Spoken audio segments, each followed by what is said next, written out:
কেমন আছো তোমরা সবাই?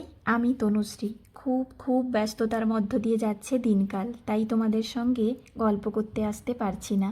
বাড়ির দৈনন্দিন কাজের মধ্য দিয়ে ছোট্ট ছোট ভিডিও শট নিয়ে তোমাদের সঙ্গে গল্প করতে আসা আমার একটা অভ্যাস আর ভালোবাসার জায়গা হয়ে গেছে। বাচ্চাকে পড়ানো, খাওয়ানো, রান্না বান্না সব কাজ গুছিয়ে করার পর যে তৃপ্তি পাই, ঠিক তেমনই এই কন্টেন্ট বানানোর কাজটা করলেও মানসিক শান্তি আর একটা আনন্দও আসে। তবুও যখন চরম ব্যস্ততা আসে, তখন এই কাজটা কম্প্রোমাইজ করে সব কাজ ঠিক রাখতে হয়।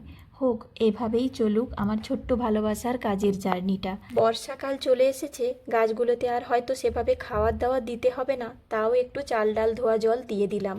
নিজের খাওয়া দাওয়া যত্ন ভুলে গিয়ে আমি এই ঘর বাগান এসবের যত্ন নিতে থাকি অনেক সময়। ভীষণ ভীষণ হালকা ফিল করি ঘর গুছিয়ে রাখলে। আর সেই গোছানো ঘরের লাস্ট হোম ট্যুর ভিডিওতে প্রায় 28K ভিউজ হয়েছে। শুধু তাই নয়, সবাই অনেক কমেন্ট করেছে। জানি অনেক বড় ক্রিয়েটারদের কাছে এটা কিছু নয়, তবে আমার কাছে এটা ভীষণ আনন্দের, কারণ এই কাজটা আমি অনেক খাটনি দিয়ে, ভালোবাসা দিয়ে, অনেক সময় দিয়ে করি। তাই বলবো নতুন ভিউয়ার্সদেরকে অনেক থ্যাঙ্কস এত ভালো ভালো কমেন্ট করার জন্য। তোমরা নতুনরা কে কোথা থেকে ভিডিওটা দেখছো নিশ্চয়ই জানিও। আজ তাহলে এখানেই থাক।